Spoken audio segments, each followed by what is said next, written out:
Olá a todos, como vai? Eu sou a doutora Somaia Reda, trabalho no Hospital Trabalhador. Estou participando desse evento em conjunto com o Dr. Marcos Takimura e Dr. Felipe Nakatani. Vou falar um pouco sobre a parte hospitalar da hipertensão na gestação. Vou dividir aqui minha tela, né? Então, vou colocar uma aula aqui com vocês. Só um minutinho.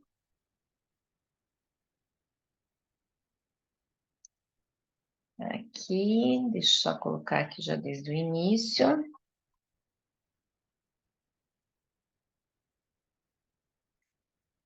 Então, aqui sobre as síndromes hipertensivas na gestação, diagnóstico, classificação, tratamento, tá bem? Perguntas que vocês tenham, o Dr. Marcos Takimura vai poder responder depois, tá bom?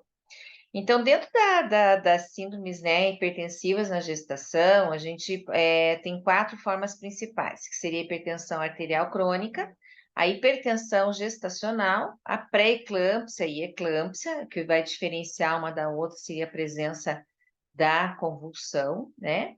Nós temos também a hipertensão arterial crônica sobreposta por pré-eclâmpsia. Essas são as 4 principais. Pela Sociedade Internacional de Hipertensão na Gestação, ela admitiu mais 3 possibilidades, né? 3 tipos de hipertensão, que seria a hipertensão do jaleco branco, a hipertensão mascarada e a hipertensão gestacional transitória, tá bem? Sendo que estas, né, a do jaleco branco, é aquela paciente que está normal, que é normal, não tem hipertensão, mas chega na frente do médico, você vai medir a pressão e ela está com a pressão alterada, tá? Então, ali já tem uma,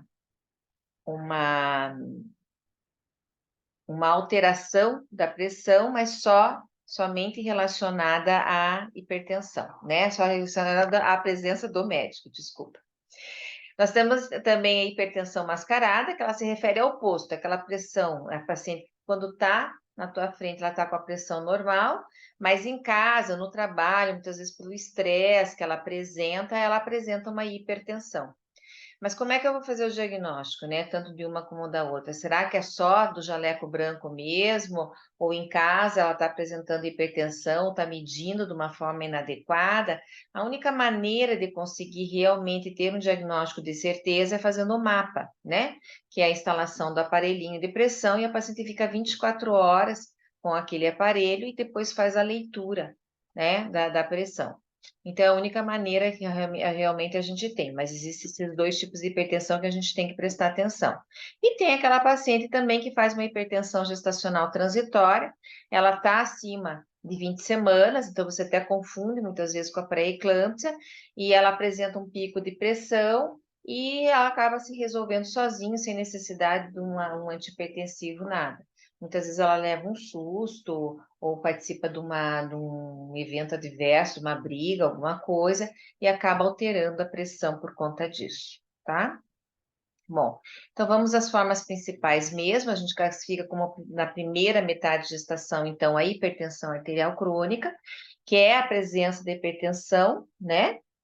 Da gestante já na primeira metade da gestação. Às vezes ela já vem com a história de ser uma hipertensão crônica, às vezes ela já estava em uso de uma medicação para hipertensão e ela acaba, né, mantendo essa hipertensão também depois da gestação. Se ela já é sabidamente hipertensa crônica, é ideal que ela já esteja em acompanhamento e as medicações, muitas vezes a gente tem que fazer a troca da medicação. Essa parte o doutor Felipe vai conversar com vocês, então vai poder discutir bastante sobre essas medicações que vão poder ser usadas. Nós temos também aquela hipertensão crônica que está sobreposta por uma pré-eclâmpsia, tá?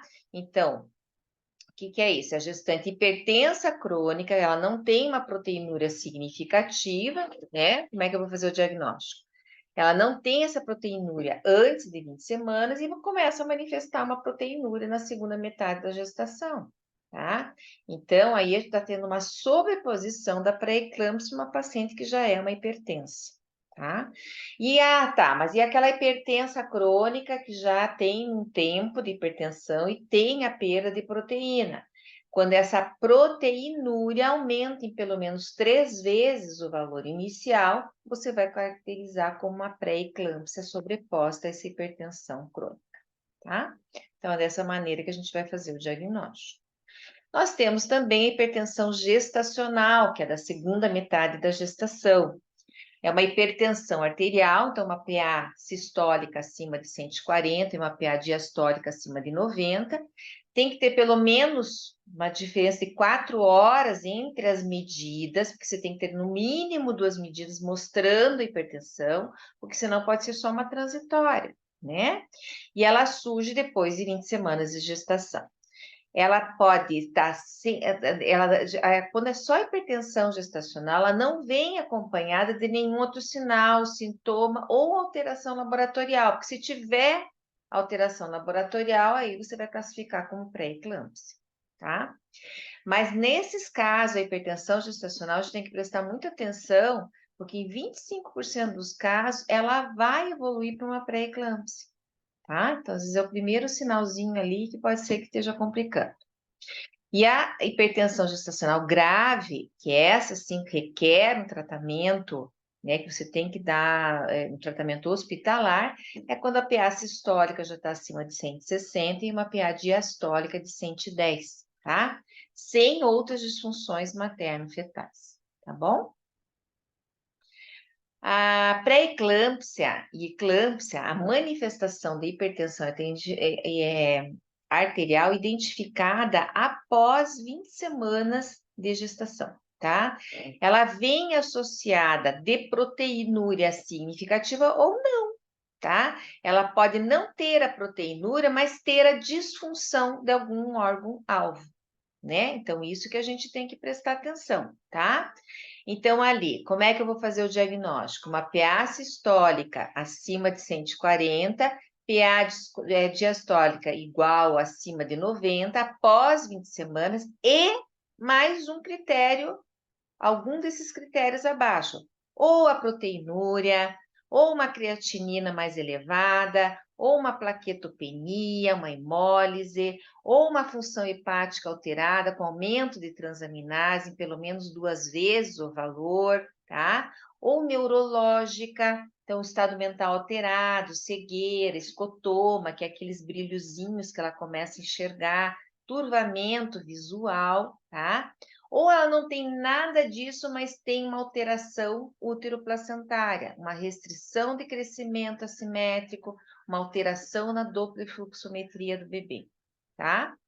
E a gente tem que ter essa medida de pressão em pelo menos 2 ocasiões, tá? Tem que ter no mínimo 4 horas entre as medidas, tá bem? Feito? E a paciente, antes de 20 semanas, deve ser previamente normotensa. É desta maneira que a gente vai fazer o diagnóstico da pré-eclâmpsia. E lembrando, gente, eu vou reafirmar aqui para vocês, tá? Proteinúria não é obrigatório para se fazer o diagnóstico da pré-eclâmpsia, né? Porque antigamente a gente tinha lá que tinha que ter a pressão alterada, tinha que ter edema e tinha que ter proteinúria para poder classificar como pré-eclâmpsia. Isso caiu, tá bem? Proteinúria não é obrigatória, ela é frequente, mas não é obrigatória, tá bom? E a gente tem que lembrar, gente, que é muito importante a gente ter o diagnóstico para instituir a terapêutica necessária, porque dentre as mortes maternas diretas no mundo, 10 a 15% é por causa da hipertensão, né? Por causa da pré-eclâmpsia. Destas mãezinhas que morrem por pré-eclâmpsia, 99% destas mortes maternas vão ocorrer em países de baixa ou média renda, que é o nosso caso, tá? A incidência de todas as gestações, 4%, às vezes quase 5% das gestantes vão desencadear a pré-eclâmpsia. É muito frequente, né? E a pré-eclâmpsia, ela pode ser dividida entre com ou sem sinais de gravidade, que a gente já vai dar uma olhada, tá? A pré-eclâmpsia precoce é aquela que ocorre abaixo de 34 semanas e a tardia é aquela que acontece acima de 34 semanas, tá bem? Aí, basicamente, o principal ponto seria a repercussão fetal, né? E aí a gente vai estar tirando muito prematuro. Isso aumenta a mortalidade dos bebês, tá? Os fatores de risco para eclâmpsia, o doutor Felipe vai conversar com vocês, ou já conversou com vocês a esse respeito, tá bem? Mas é ali, uma pré-eclâmpsia que tenha numa gestação anterior, né? Se for grave ou abaixo de 32 semanas. Aquela paciente que tem um MSC mais elevado, ela tem uma hipertensão arterial crônica, tá? Tem mais chance de desencadear. Se ela tem um diabetes mellitus pré-existente, tá?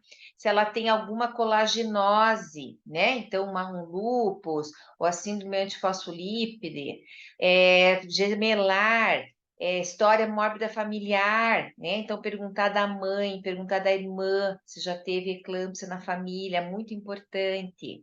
Paciente nulípara, tá? Idade materna acima de 35 anos, etnia afrodescendente, história pessoal de baixo peso ao nascer, coisa que às vezes a gente esquece de perguntar, né? Com quantos quilos você nasceu, tá bom? Isso às vezes é muito importante numa história, tá bem? Sendo que risco alto, basta um critério, né? Para a gente ficar mais alerta, né? Que aí seriam esses, tá bom?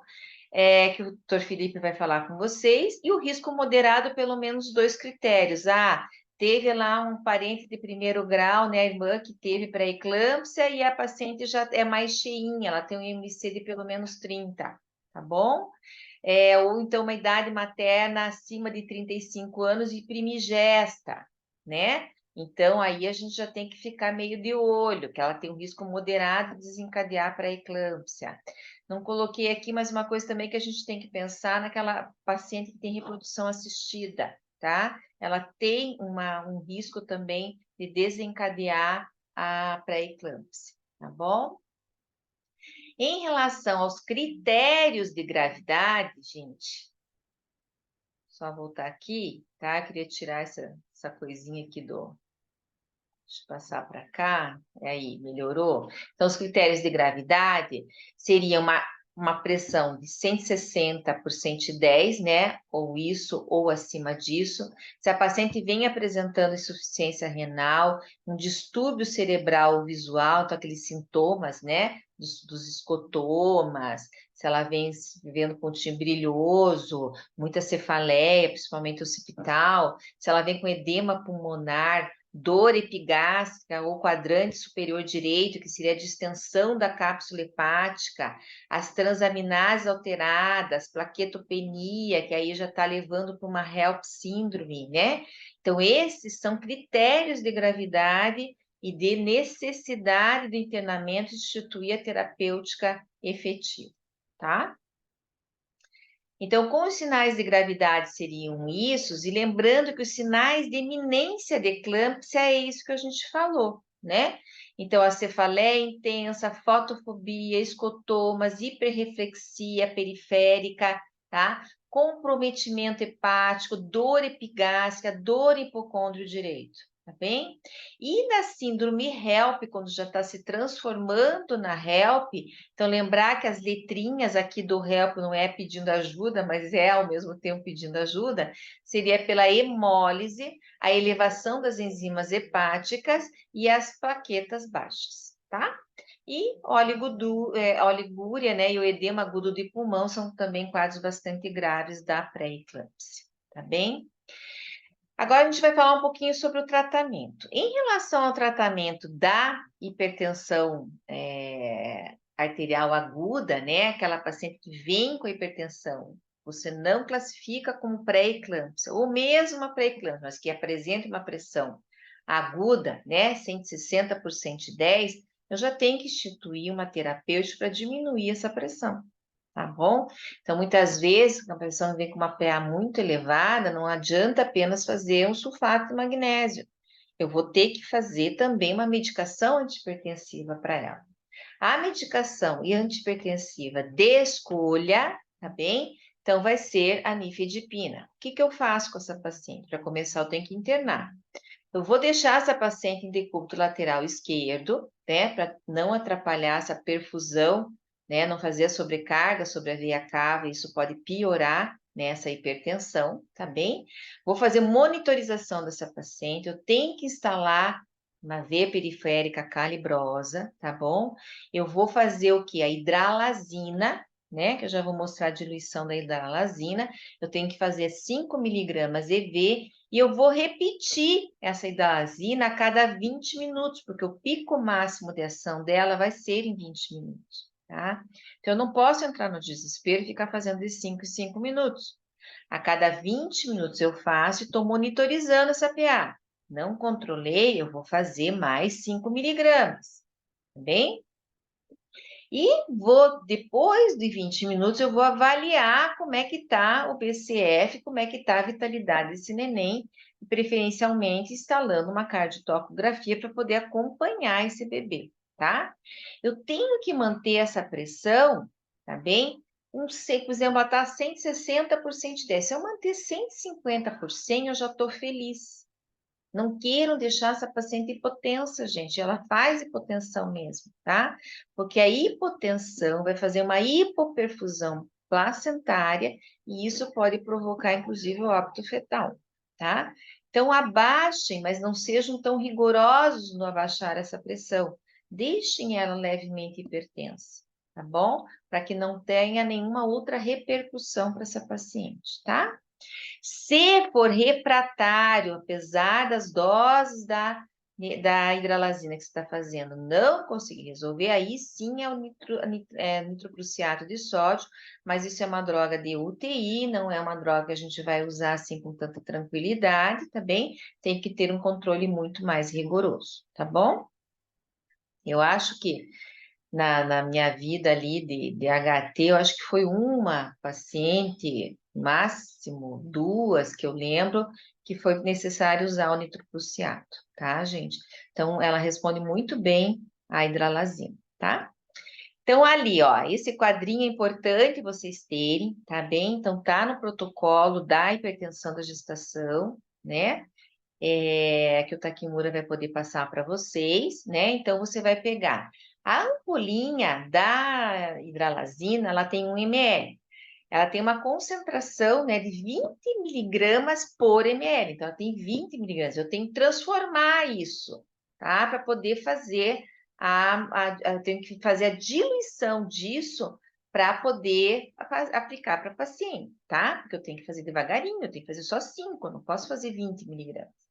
Então, eu vou pegar esta ampola de 1 ml numa seringa de 20 e vou diluir em 19 ml.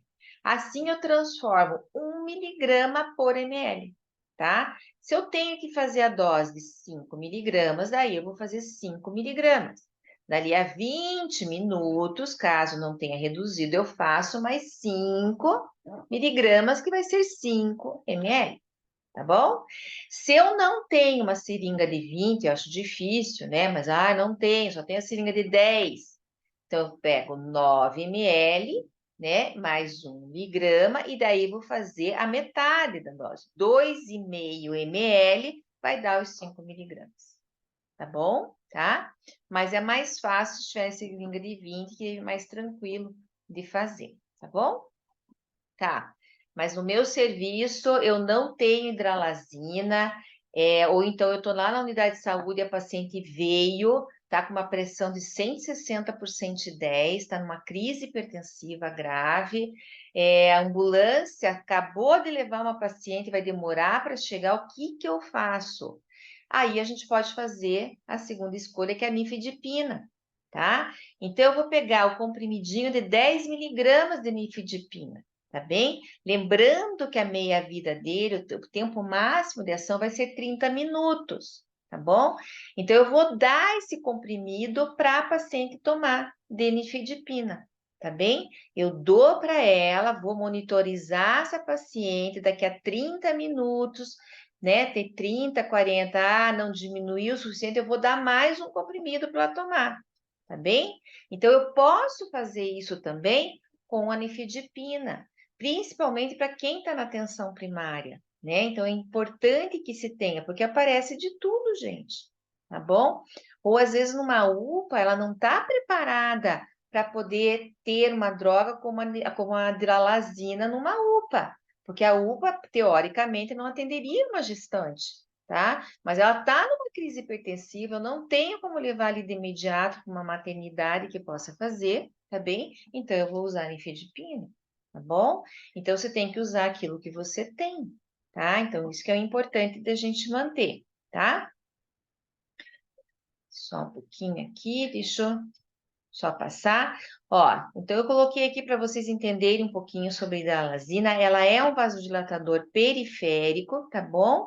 Ela é usada basicamente para a situação de pré-eclâmpsia, para mais nada, tá bom? Então, o tratamento agudo da crise ou da emergência hipertensiva, tá? Então, a ação máxima é 20 minutos. A gente tem que ter uma monitorização contínua, com muito rigor. E cuidado, gente, é muito fácil de provocar hipotensão. Façam devagar, tenham paciência, espera os 20 minutos, não tem que entrar no desespero, tá bom? A nifedipina, tá? Ela tem uma liberação imediata, ele é um bloqueador do canal de cálcio, tá bom? E pode ser usado sim como terapia de primeira linha, tá? Então, me sinto mais seguro para poder usar? Vamos usar a nifedipina. Tá bom? O importante é que se use. Lembrando que a ação máxima vai ser entre 30 a 40 minutos. Então, tem que acalmar a ansiedade. Faz o comprimidinho, espera. E detalhe, gente, não pode mastigar, não fura o comprimido, não bota sublingual. Tem que ser engolido, tá? Com água. Dá um pouquinho de água para a paciente e ela engole o comprimido, tá bom? Feito? Então, não se fura a cápsula, não pinga embaixo da língua, não faz nada disso, tá? É o comprimido inteiro de 10 miligramas, tá bem? Tá, e como é que eu vou fazer para usar o sulfato de magnésio, tá bem? Então, eu tenho crise hipertensiva, estou tratando a crise hipertensiva, mas sim, eu devo fazer o sulfato. O sulfato, ele vai fazer uma prevenção da eclâmpsia, ele vai fazer uma estabilização da placa neural, tá? Então, ele diminui, né, a possibilidade de desencadear a irritabilidade dessa placa, então, ela não faz a convulsão. E estabilizando essa placa, mesmo que ela vinha fazer a convulsão, o sulfato de magnésio, ele não vai impedir que eu veja que ela está tendo uma convulsão, tá? Por isso que a gente não usa, por exemplo, diazepam numa crise convulsiva numa gestante, tá? Porque o que que ele faz? Ele ceda a paciente, mas ele não estabiliza a placa neural. E ela pode continuar fazendo descarga e eu não estou vendo, tá? E isso pode fazer lesão cerebral, tá bem? Então, por isso que a gente proscreve o diazepam, tá? Importante fazer o sulfato de magnésio. Para fazer o sulfato, gente, a gente tem dois esquemas que a gente usa: o esquema Zuspam e o esquema Pritchard, tá? Os dois têm a sua importância, tá bem? Então, é bom a gente conhecer os dois. Eu tenho mais experiência dentro da vida hospitalar com o esquema do Zuspam, que no hospital de clínica a gente usava o Zuspam e também no hospital trabalhador é o esquema que a gente elege, né? O Zuspam, tá? Não tenho muita experiência com o Pritchard, que eu vou passar para vocês também. A dose de ataque vai ser igual para os dois esquemas, tá? Então, a dose de ataque sempre vai ser endovenosa, tá bom? Então, como é que eu faço? A ampolinha do sulfato de magnésio a 50%. É esse que eu estou conversando com vocês, tá? Então, sulfato de magnésio a 50%. Ele tem 5 gramas. Então, se ele tem 5 gramas em 10 ml, eu vou pegar 4 gramas, porque é 4 gramas que é a minha dose de ataque. Então, eu vou pegar 8 ml desse sulfato, numa seringa de 20, e vou diluir em 12 ml de água destilada. Ou, né, um soro glicosado, também pode ser, tá? E vou fazer 1 ml por 1 minuto. Então, eu vou sentar do lado da paciente e vou fazer 1 ml por minuto. Eu vou levar 20 minutos para fazer essa seringa de 20.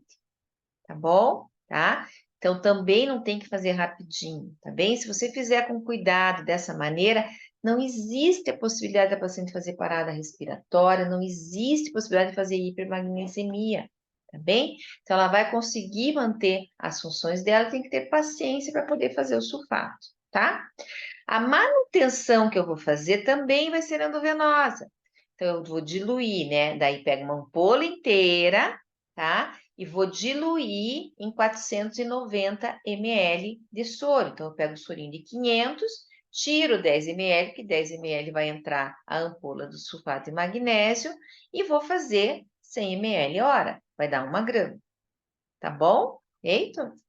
Então, é dessa maneira que eu vou fazer a manutenção. Aí sim, eu vou ter que fazer numa bomba de infusão, tá? Porque é perigoso, vem alguém lá e abre o soro ou fecha, né? Então, isso é muito complicado. É uma droga que requer um cuidado para se usar. Não precisa ter medo de usar, mas que requer um cuidado para usar. Então, sim, na bomba de infusão, tá?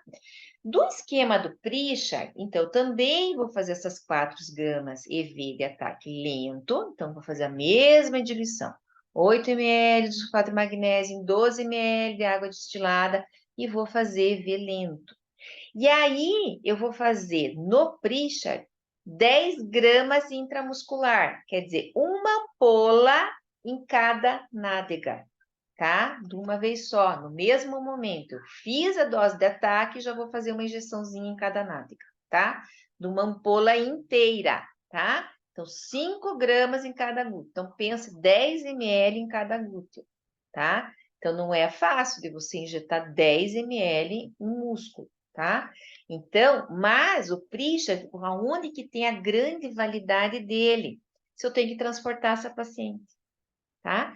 Então, se você precisa transportar, faz o sulfato de magnésio, tá bem? Faz o Pritchard, né? Então, faz as 5 gramas em cada nádega, bota essa paciente na ambulância e aí eu vou levar essa paciente para um outro serviço, tá? Mas ela tá sulfatada, porque é muito mais difícil colocar ela numa ambulância, cuidando ali com a bomba de infusão, né? Mantendo a dose de manutenção até levar a paciente. Tá bem? Então, por isso que é importante a gente conhecer o esquema de Pritchard, tá bem? E a gente tem que ter alguns cuidados, né? A concentração terapêutica do magnésio vai ficar entre 4 a 7 miliequivalentes por litro, tá bom? Então, a gente tem que cuidar em relação a isso. Mas como é que eu sei que eu estou fazendo intoxicação? Faz uma depressão respiratória, tá? O reflexo patelar fica abolido, então fazer lá, né? Cuidar do reflexo. E eu tenho que ter uma função renal, gente, tá? Porque ela tem que estar eliminando também esse magnésio em excesso. Então, sonda vesical tem que ter pelo menos de 25 a 30 ml por hora, tá? De eliminação de urina. Então, vocês têm que fazer o controle da diurese dessa paciente, tá bom? E podem ver que o risco de parada respiratória é quando vai acima de 12 miliequivalentes por litro.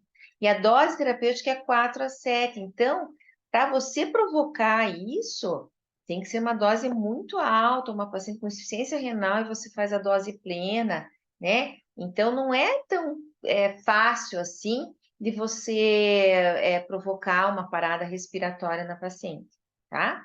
Então, a monitorização vai ser o reflexo patelar, a frequência respiratória, manter sempre acima de 16 movimentos respiratórios por minuto, né? A diurese da paciente tem que estar pelo menos acima de 25 ml por hora, tá bom?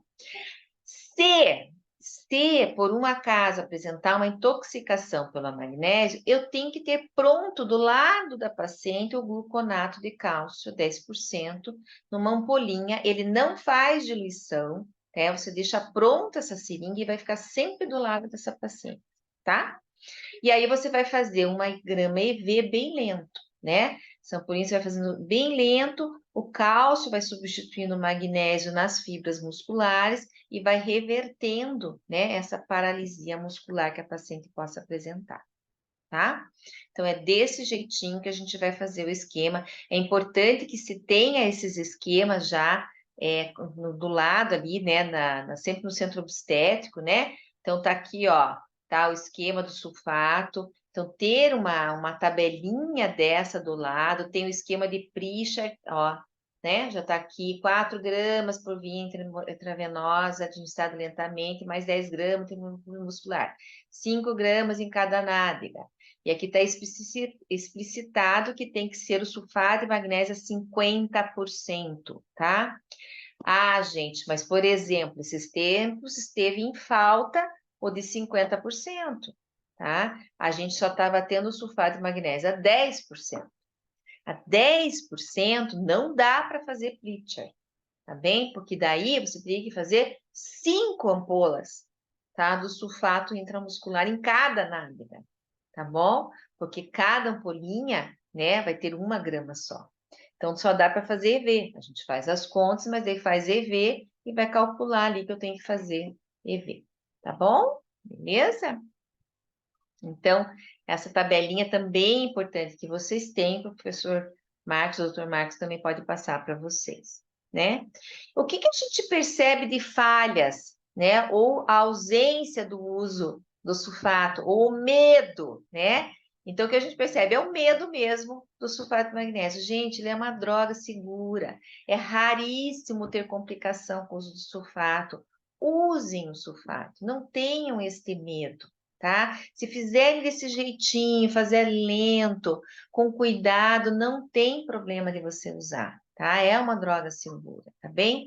Se for transportar essa paciente, mais segura é fazer o esquema de Pritchard, tá? Então, faz 5 gramas em cada nádega, ela vai estar, né, com já a medicação realizada e você consegue transportar com segurança essa paciente. Manter o sulfato por 24 horas, pelo menos, gente. Depois que você interrompe a gestação, você fez o parto dessa paciente, ou se ela teve eclâmpsia após a última convulsão, tá? Porque muitas vezes ela vai fazer a convulsão depois do parto. Então, não tire após o parto, tire após a última convulsão 24 horas depois, tá bem? Porque senão ela pode fazer uma eclâmpsia recorrente, tá? Peque pelo excesso. O que eu digo assim, pecar pelo excesso, gente, é que não depende de exame para você fazer a sulfatação. Não tem que ficar esperando o exame para daí sulfatar a paciente, você perde muito tempo, tá? A sulfatação é para fazer uma prevenção do dano cerebral que essa paciente possa vir a ter. Você vai fazer uma neuroproteção fetal também, se for um grande prematuro, tá? Então, faça o sulfato de magnésio, não tenha medo, mas o que vai acontecer depois, olha, não era nada disso, era só uma crise hipertensiva, ela já melhorou, está estabilizado, controlou, não precisa interromper. Então, não tem essa necessidade, porque eu usei o sulfato, eu tenho que obrigatoriamente interromper a gestação. Não existe isso, gente. Muitas vezes você sulfata, você controla, os exames da paciente começam a melhorar, a gente retira o sulfato e ainda a gente dá alta para essa paciente, tá? Não é porque usou o sulfato que você tem que interromper a gestação. Isso também é outra crença que existe e que a gente tem que deixar, né, essa crença de lado, tá? Muitas vezes a gente estabiliza essa paciente e a gente consegue ganhar um pouco mais com essa paciente, tá bem? Principalmente nos grandes prematuros, tá? Então, não tenho essa ânsia desesperada de resolver a gestação, tá bem? E também aquela coisa, agora usei o sulfato, eu tenho que tirar esse bebê. Não, gente. Se estabilizou a paciente, se ela está bem, é um grande prematuro, eu vou ganhar com esse bebê dentro da barriguinha da mãe, vamos manter essa gestação, tá bem? Deve-se fazer a construção do POP, gente, cada um na sua função, o médico na sua função, a enfermeira na sua função, a técnica de enfermagem na sua função, cada um tem que saber a sua função e o trabalho é em equipe. Ninguém trabalha sozinho. Tenham esse POP construído. Chega a paciente hipertensa, chega a paciente com uma crise hipertensiva, paciente com iminência de eclâmpsia, todo mundo já deve saber o que fazer, tá? Já deixam ali, deixa já o quadro na parede, né? Já deixa ali a solicitação dos exames prontas, tá? Então, quais são os exames que eu tenho que solicitar, tá bem? Então, eu tenho que pedir lá, eu tenho que ver a função hepática, tenho que ver a função renal, função hematológica e tenho que avaliar o bebê, tá? Então, já deixem pronta a requisição dos exames dessa paciente, tá bem?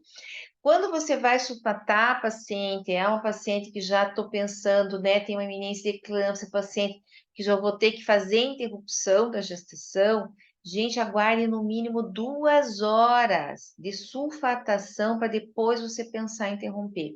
O ideal mesmo é estabilizar por 4 horas, tá? Mas se é uma paciente grave, uma paciente que está em eclâmpsia, que fez a convulsão, estabiliza por no mínimo 2 horas. Não adianta você fazer o sulfato, já botar na mesa e interromper, tá? Então, isso desestabiliza hemodinamicamente, desestabiliza essa paciente, vocês podem agravar o quadro dessa paciente, tá?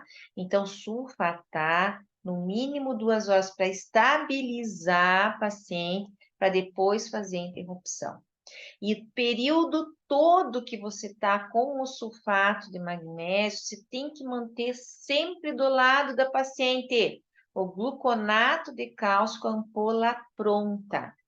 Deixa vedadinha a ponta, deixa identificado o nome da paciente, gluconato de cálcio, deixa do lado. Se a paciente apresentar qualquer sinal de intoxicação, você já está com a ampolinha pronta, tá? Para poder fazer a reversão. E sempre um materialzinho de intubação do lado, né? Então, o carrinho de emergência tem que estar do lado dessa paciente, né? Porque quando você faz a intoxicação, o que ela vai fazer é a depressão respiratória, ela para de respirar, tá bem? Então, você tem que entubar e ventilar essa paciente, tá? Então, a gente sempre tem que ter esse cuidado, né? Grande quando a gente vai fazer o sulfato. Ah, eu vou transportar essa paciente e fiz o sulfato, vai com a ampolinha já pronta do gluconato e cálcio, não é a ampola do lado, é a seringa pronta com o gluconato, tá bom? O POP da enfermagem tem que estar bem estabelecidinho, né? E esses cuidados são fundamentais. Manter a cabeceira elevada, porque ela pode fazer uma convulsão, vomitar e aspirar. Então, mantenha a cabeça elevada. Monitorização contínua dessa paciente, tá bem? Tem que estar lá no monitor e a gente vai estar controlando. 2 acessos venosos calibrosos com veias boas, tá? Gente, ela mantém-se numa irritabilidade, numa iminência de eclâmpsia. Então, você tem que diminuir o estímulo dessa paciente. Silêncio no ambiente. Não adianta deixar no meio das pacientes gritando para ter neném, tá? O barulho derruba a bandeja no chão, isso pode desencadear convulsão, tá bem? Diminuir a luz, deixar a luz indireta para não ter muito estímulo para essa paciente, tá bem? Sondagem vesical, controle rigoroso dessa diurese, né? O gluconato de cálcio pronto, identificado do lado. Preparo da bomba de infusão, tá? Que a gente vai fazer, então tem que ter no preparo ali adequado. E o sulfato, gente, a manipulação do sulfato é uma coisa rigorosa. Então, o médico que vai fazer ou a enfermeira quem vai fazer, tá bom? Feito? Então, esses cuidados são fundamentais para a gente ter esse cuidado no uso do sulfato. E use sem medo e sem discriminação. Ah, eu sulfatei a paciente, no fim era só uma crise hipertensiva, melhorou, não preciso interromper. Ok, tá? Melhor fazer do que não fazer, tá bom? Então, façam o sulfato. Outra também, que vocês devem fazer o sulfato, é para aquela neuroproteção, aquele bebezinho abaixo de 32 semanas que vai precisar ser interrompido, né, a gestação, faz o sulfato de magnésio para fazer uma neuroproteção desse bebê, tá bom? Tá. Essa paciente, então, ela fez o sulfato, dali a 2 horas ela fez uma convulsão. O que que eu vou fazer? Eu vou repetir a dose de sulfato endovenoso, tá? Então, eu faço pelo menos 2 gramas a mais de sulfato, tá bem? Então, eu faço metade daquela dose e eu vou fazer lento novamente. Se mesmo assim ela continua fazendo convulsão, aí ela tem convulsões refratárias. Aí eu tenho que usar o idantal, tá? Aí eu vou fazer a idantalização dessa paciente, tá bem? Que a dose de ataque é 15 miligramas por quilo de peso. Também vou fazer uma infusão lenta de 50 miligramas por minuto, tá? E aí eu vou fazer a manutenção do idantal, tá bem? Mas se eu sulfatei, começa a fazer a dose de manutenção e ela faz uma crise convulsiva, faça mais 2 gramas diluída e vê lento, tá? Então, a gente repete a dose de ataque do sulfato, mas metade da dose, tá bem? Se mesmo assim ela volta a fazer convulsão, aí sim eu vou fazer o idantal ou vou fazer o fenobarbital, tá bem? Então, tá aí os dois esqueminhas também que pode ser feito, mas geralmente quando a paciente faz convulsões refratárias, essa paciente já está em UTI, tá bom? Então, a gente consegue controlar. Mas, caso você não tenha essa vaga da UTI, esteja dentro do centro obstétrico, você também vai poder fazer, né, a dentalização dessa paciente, tá? Perguntas frequentes que geralmente fazem quando eu dou essa aula, né? Então, precisa interromper a gestação depois que sulfata? Não, não é obrigatório. Você vai individualizar caso para caso, tá bom? Feito? Ah, a paciente melhorou, os exames laboratoriais estão melhorando, é um grande prematuro? Gente, não interrompa, tá bom? Tá? Mas mantenha o sulfato por pelo menos 24 horas, tá bem? Cada quanto tempo tem que repetir os exames, tá bem? Depende, gente, depende caso para caso, tá? Se é um caso um pouco mais grave, a cada 6 horas é bom você repetir os exames, tá bem? Pelo menos as de função hepática, renal e hematológica, tá? Eu tentar ver se a paciente não está desencadeando uma HELP, tá bom? Então, são exames básicos que eu tenho que estar avaliando, tá bem? Ah, é obrigatória, gente, é obrigatória a avaliação fetal? Sim, é obrigatória a avaliação fetal. Lembram que a avaliação do bebê também entra dentro do critério, né, de sem ou com gravidade, tá? Por exemplo, se eu tenho uma Doppler alterada desse bebê, se eu tenho uma restrição de crescimento, ele já entra num critério de gravidade. Tá bom? Então, eu tenho que, sim, fazer a avaliação fetal. E, neste caso, sim, é importante fazer a Doppler, tá? A Doppler vai me dizer muita coisa. Gente, lembrar que hipertensão, crise hipertensiva, pode fazer o descolamento prematuro de placenta, tá? Então, vigie, tá? Tem que estar vigiando essa paciente constantemente. Tá bom? E muitas vezes a descolamento placenta, ele é silencioso, nem sempre vai ter exteriorização do sangramento, tá? Mas ela vai ter uma hipertonia, uma hiperatividade uterina. Então, você tem que ficar avaliando essa paciente, tá bom? Qual tipo de anestesia que eu vou usar? Desde que a paciente não esteja em HELP, que não esteja com plaquetas abaixo de 50 mil, tá bom? Então, você pode usar o bloqueio para essa paciente. O que você não pode deixar é fazer um bloqueio descoordenado que provoque uma hipotensão nessa paciente, tá bom? Então, pode fazer, sim, fazer anestesia de bloqueio, desde que não esteja com consumo de plaqueta, tá? Se tiver consumo de plaqueta, for uma HELP, a melhor anestesia para essa paciente é a anestesia geral, que você tem um controle melhor dessa paciente e não tem o risco de fazer um hematoma subdural, tá bom?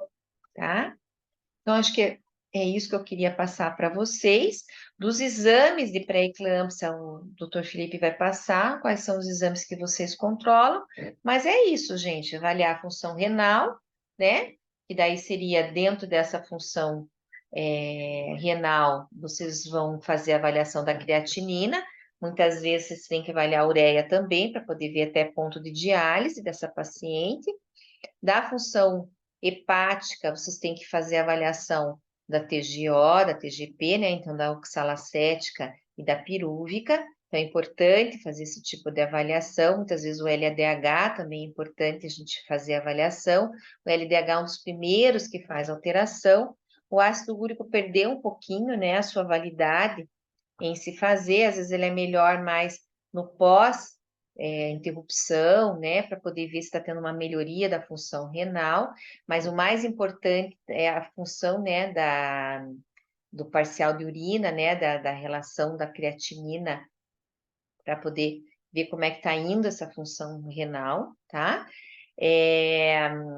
A gente faz também a do hemograma, com plaquetas, é importante ver se está tendo hemólise, então bilirrubinas totais, frações que estiver tendo hemólise, eu já vou ver um aumento, né, dessa bilirrubina indireta, tá? Então, são basicamente das funções do corpo que vão fazer alteração devido a essa angiogênese, né, alterada que ela tem, tá? Então, acho que é isso que eu tinha que passar para vocês, né? Então, da sulfatação e acho que é isso, tá? Qualquer coisa o Marcos vai conseguir passar algumas dúvidas que vão surgir. Espero que surjam dúvidas, que é sempre bom a gente fazer os questionamentos e sempre tá avaliando, tá bom? Espero que tenha sido proveitosa para vocês e fico à disposição se alguém quiser me perguntar alguma coisa. Eu vou deixar meu e-mail, somaia.reda@gmail.com.br, tá? Vocês podem me fazer algum questionamento, o Marcos também pode passar meu contato, tá bem? Então, um abraço a todos e bom curso para vocês.